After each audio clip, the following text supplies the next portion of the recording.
आर्थिक सुधार और वैश्वीकरण जेपीएससी प्रीलिम्स का फर्स्ट पेपर का डी नंबर में, डी का तीसरा नंबर है। आर्थिक सुधार और वैश्वीकरण दो क्वेश्चन है, 4 नंबर का है ना।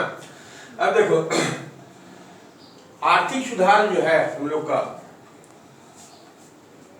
90 के दशक के पूर्व में ही प्रारंभ हो गया था ना। इसको आर्थिक सुधार जो है एक नारा के रूप में 91-92 में प्रचलित हुआ, लेकिन उसके पूर्व में ही 80-81 के दरमियान 80 के दशक में ही भारत में आंशिक आर्थिक सुधार जो है वो स्टार्ट कर दिया गया था। देखो यहाँ पर आर्थिक सुधार का क्या अर्थ होता है ना, ये देखो।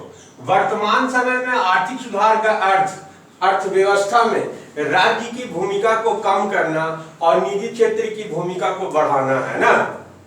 इसके अंतर्गत जो है ये जो आर्थिक सुधार लागू हुआ, ये नया आर्थिक सुधार जिस परिप्रेक्ष्य में हम लोग चर्चा करते हैं, 23 जुलाई 1991 को भारत ने राजनीतिक, राजकोषीय और भुगतान शेष बैलेंस ऑफ पेमेंट जो है उसका अभूतपूर्व संकट उत्पन्न हो गया था 1991 में। उसमें पीवी नरसिम्हा राव जो है वो भारत के प्रधानमंत्री थे और मनमोहन सिंह को वित्त मंत्री बनाया गया था अर्थव्यवस्था को पटरी पर लाने के लिए, है ना।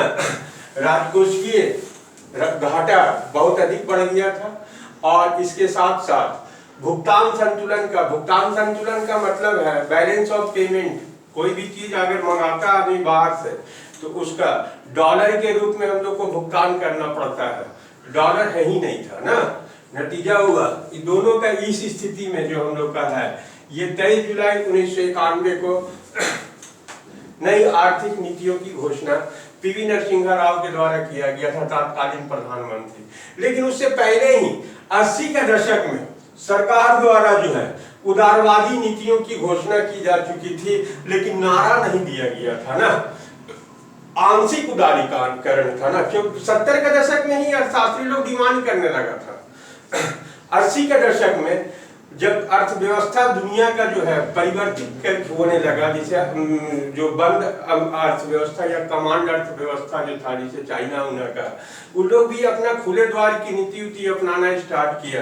नतीजा हुआ भारत को भी जो समाजवादी झुकाव के तरफ था मिश्रित अर्थव्यवस्था, वो बाजार अर्थव्यवस्था के तरफ होना स्टार्ट हो गया। ये है ना 80 का दशक में, है ना। अब देखो 80 का दशक में जो आर्थिक सुधार हम लोग के तरफ स्टार्ट हुआ, उसमें वाशिंगटन अर्थव्यवस्था जो था उसी के तहत किया जाना स्टार्ट किया गया, लेकिन उसका अर्थव्यवस्था पर नकारात्मक प्रभाव पड़ा।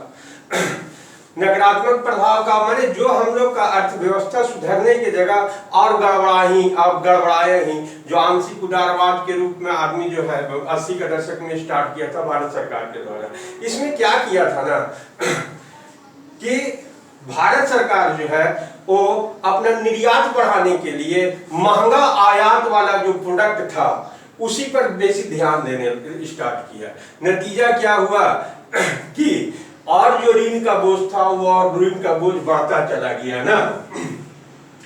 संपूर्ण पंचवर्षीय योजना जो तुम्हारा जाकर के संपूर्ण पंचवर्षीय योजना जो था 85 से 90 तक, उसमें विदेशी ऋणदारी में काफी वृद्धि हुई। कारण वही था कि निर्यात बढ़ाना है, महंगा आयात जो सोना चांदी मंगा रहे हैं सोना, और उससे तैयार माल को हम बाहर भेज रहे हैं। सोना बाहर से, भारत में तो उतना सोना प्रोडक्शन नहीं होता। इसी तरह से अन्य वस्तु भी जिसका महंगा आयात हो उसी का निर्यात करना आदमी प्रारंभ किया था। नतीजा हुआ विदेशी ऋण में और अधिक वृद्धि होना प्रारंभ हुआ। अब देखो जो अभूतपूर्व संकट पहले से चला आ रहा था, है ना, उसमें दो चीज जो है महत्वपूर्ण भूमिका निभाया। एक जो था तात्कालिक कारण के रूप में खाड़ी युद्ध जो हुआ, तो तेल की कीमत जो था उस तेल की कीमत में बेतहाशा वृद्धि हुआ। इराक जो है कुवैत पर अधिकार कर लिया था, है ना। नतीजा हुआ अमेरिका का हस्तक्षेप प्रारंभ हुआ, अमेरिका नाटो कंट्रियों का, है ना। और उसके बाद जो है वहां पर कुवैत को मुक्त कराने के लिए इराक के साथ युद्ध हुआ। युद्ध लंबा चला और नतीजा हुआ कि तेल की कीमतों में वृद्धि हुई। पहला तो एक कारण है। दूसरा क्या है कि खाड़ी क्षेत्र में जो कार्यरत भारतीय थे और वहां से जो पैसा भेजते थे वो भी काफी आता था। विदेशी मुद्रा के रूप में, वो भी आना बंद हो गया, है ना। स्थिति ही हो गया कि देश का जो राजकोषीय घाटा है वो 8% से अधिक निकल गया, ऊपर हो गया ना, और मुद्रास्फीति जो है वो 13% से अधिक बढ़ गया। नतीजा हुआ कि IMF के पास दुनिया में कोई भी हम लोग को कर्जा नहीं दे रहा था। नतीजा हुआ भारत सरकार IMF जो है भुगतान संतुलन के लिए जो है वो कर्जा जो देता है उसके साथ एक कंडीशन भी जोड़ देता है ना, वो EFF के तहत देता है, और इसका जो है अंतर्राष्ट्रीय मुद्रा कोष, इसके साथ ही कुछ शर्तें भी जुड़ी हुई रहती है ना। यहाँ पर भी कुछ शर्त जुड़ा हुआ था। इसमें से एक तो था कि रुपये की विनिमय दर जो है उसको कम करना था, 22% कम करना था ना। जो विनिमय दर हम लोग का डॉलर के मुकाबले 21 रुपया था एक डॉलर के, वो 27 रुपया हो गया तुरंत का तुरंत, है ना। आयात शुल्क या कस्टम ड्यूटी जो था उसको कम करना था, 130% जो था उसको घटा करके 30% तक लाना था, है ना। और जो इससे जो कमी होता है ना, जो सरकार को इससे लॉस होता उसका कस्टम ड्यूटी जो है 130% से 30% पर लाना था, है ना। और जो कम होता उसको एक्साइज ड्यूटी बढ़ा करके उसको फुलफिल करना था ना। इसके अलावा जो था सरकारी खर्च मतलब पेंशन वेंशन नौकरी वोकरी को जो पेमेंट मिलता है जिसको गैर योजनागत व्यय कहा जाता है, उसमें प्रति वर्ष 10% के हिसाब से कमी लाना था ना। ये 3-4 जो पॉइंट है इसका कंडीशन के तहत था कि 2001-2 तक भारत सरकार जो है जो आया शुल्क कस्टम ड्यूटी वाला जो 30% तक लाना था 130, उसको करने में कामयाब रहा। सरकारी खर्चा को भी 10% के हिसाब से कम करने में कामयाब रहा, है ना। अब देखो ये तो हो गया आर्थिक स्थिति जो है, आर्थिक उदारीकरण का जो दौर हुआ जो 91 में स्टार्ट किया गया, है ना, उसका पृष्ठभूमि माने तात्कालिक कारण क्या था। अब देखो इसमें जो लिया जाता है उसमें हुआ क्या, जो आर्थिक सुधार लागू हुआ उसमें 3 गो शब्द है, L है, P है और G है ना, LPG। L से हुआ लिबरलाइजेशन या उदारीकरण, P से हुआ प्राइवेटाइजेशन या निजीकरण और G से हुआ ग्लोबलाइजेशन या वैश्वीकरण, है ना। अब देखो भारत में सुधार की जो प्रक्रिया पर हुआ उसमें 3 शब्द था ना। इसमें से जो उदारीकरण जो था वो सुधार की दिशा बताता है ना। उदारीकरण जो होता है वो सुधार की दिशा है। उदारीकरण का मतलब हुआ कि इसमें जो पहले से ट्रेडिशनल जो प्रतिबंध था सरकार के तरफ से, बहुत सारा रिस्ट्रिक्शन लगता था अपना माल को माने अपना देश का इंडस्ट्री को बचाने के लिए, है ना। तो इस बचाने के क्रम में क्या होता था, बहुत सारा प्रतिबंध जो था, लाइसेंस का जो व्यवस्था था उसको समाप्त करना था ना, उसको हटाना था। ये हुआ उदारीकरण, इस सुधार की दिशा को बताता है ना। निजीकरण का मतलब कि सरकार का स्वामित्व वाला जो कंपनी था उसको निजी क्षेत्रों में हस्तांतरण, ठीक है ना। ये हुआ सुधार का मार्ग को बताता है ना। और तीसरा जो है अंतिम लक्ष्य जो है वैश्वीकरण। दुनिया जो है एक बाजार है, ना तो हम किसी को रोकेंगे और ना कोई दूसरा हमको रोकेगा। वैश्वीकरण का मतलब है कोई रिस्ट्रिक्शन नहीं, अबाध रूप से व्यापार होना। ये 3 लक्ष्य जो है LPG जो है यही आर्थिक सुधार का मेन बुनियाद है भारत के संदर्भ में ना। अब अलग अलग इसका व्याख्या देख लिया जाए। उदारीकरण या लिबरलाइजेशन जो है ना, ये एक राजनीतिक विचारधारा है। उदारवाद का मतलब हुआ कि जो आर्थिक क्षेत्र है ना उसमें तमाम तरह के प्रतिबंधों की समाप्ति, ठीक है ना, प्रतिबंधों की समाप्ति। ये राजनीतिक है। उदारवाद का मतलब है देश के अंदर अपना कंपनी के लिए, अपना फैक्ट्री के लिए, अपना जो है सरकारी क्षेत्र का जो हम लोग उसको उसका वृद्धि करने के लिए जो उपाय करें तो उसको हटा देना, रिस्ट्रिक्शन तमाम तरह का, लाइसेंस फाइसेंस सब माने कम करना। उदारवाद माने लाइसेंस को एकदम उदार वाला परिस्थिति में ले आना है, उसमें किसी भी तरह का रिस्ट्रिक्शन नहीं है। ये मेटा विचारधारा के नाम से भी जाना जाता है ना। मेटा विचारधारा का अर्थ होता है जो ट्रेडिशनल रूप से आ रहा है उसमें परिवर्तन लाना, यही है मेटा विचारधारा। उदारीकरण को मेटा विचारधारा के नाम से भी जाना जाता है ना। यह जो है सामंतवाद का विक्टर और बाजार या पूंजीवाद समाज का विकास के रूप में भी परिभाषित किया जाता है ना। एडम स्मिथ के शब्दों में इसको अहस्तक्षेप की नीति कहा जाता है, माने कि सरकार के द्वारा हस्तक्षेप ने बाजार अपना जो है मांग और पूर्ति और उत्पादन अपने से अपना डिसीजन ले लेगा ना। अब देखो 70 के दशक में जो है यूरो अमेरिका और 80 के दशक के मध्य में चीन जो है इसी तरह का पॉलिसी को अपनाया। 70 के दशक में अमेरिका, ऐसे इसको सब ब्रिटेन में मार्गरेट थैचर जो है वहाँ की प्रधानमंत्री थी, वही सबसे पहले इस विचार को लेकर के आगे बढ़ी।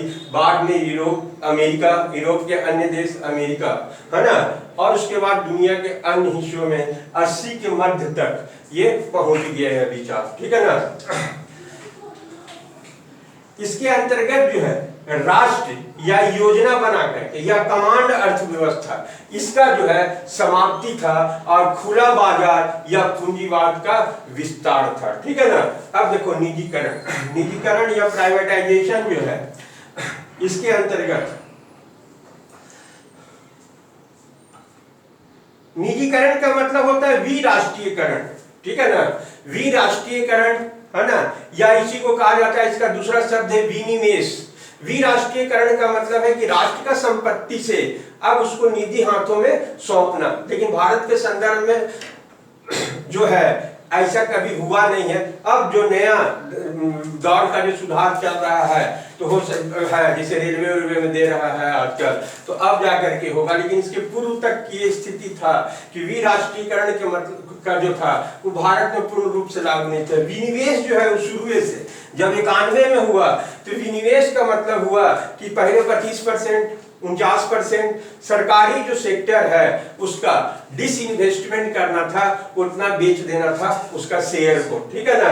और आर्थिक नीतियां जो है वो भी निजी क्षेत्रों के पक्ष में बनने का बात था। निजीकरण के अंतर्गत 3 चीज है ना, विराष्ट्रीयकरण है ना, निजी क्षेत्र में जाएगा, विनिवेश, इसमें कुछ शेयर कुछ परसेंटेज जो है वो बेच दिया जाएगा, और आर्थिक नीतियां जो है वो बनेगा तुम्हारा जाकर के निजी क्षेत्रों के पक्ष में। अब है वैश्वीकरण, तीसरा जो इसका शब्द है ग्लोबलाइजेशन या वैश्वीकरण। सामान्यतः राष्ट्रों के मध्य आर्थिक एकीकरण ही वैश्वीकरण है ना। अब देखो जब अनेक राष्ट्र का जन्म भी नहीं हुआ था उस समय से वैश्वीकरण जो है प्रारंभ हो गया था 1800 ईस्वी में, जब यूरोप का जो है वो मार्ग जो है समुद्री मार्ग से व्यापार प्रारंभ हुआ तो एक देश दूसरे देश के नजदीक चला गया। ऐसे प्राचीन काल में भी आदमी जैसे हम लोग का यहाँ के कहीं जाता था, सिल्क मार्ग पर नियंत्रण रहता था, रोम कपड़ा वसूलता था, तुम्हारा जाकर के चाइना में उत्पादन होता था, बीच में भारतीय व्यापारी, मानी इस तरह का था, एक देश दूसरे देश के साथ व्यापार करता था, एक पूर्व में भी था, है ना। 1800 से 1930 तक ये एकदम निर्बाध रूप में चलना स्टार्ट किया।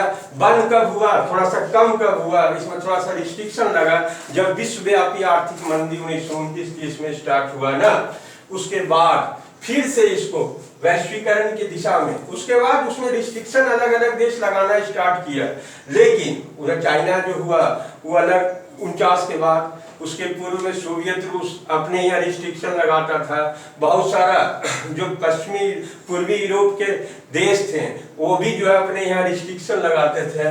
नतीजा हुआ अपना अपना उद्योग को अपने आगे बढ़ाने के लिए 80 के दशक में आर्थिक सहयोग और विकास संगठन जो है इसमें फिर आगे बढ़ा और ये रिस्ट्रिक्शन वाला जो था है ना उसको बंद कर करके पूरा विश्व का बाजार को एक नया धारा में बहाने के लिए एक नया उपाय करना प्रारंभ किया 80 के दशक में ना।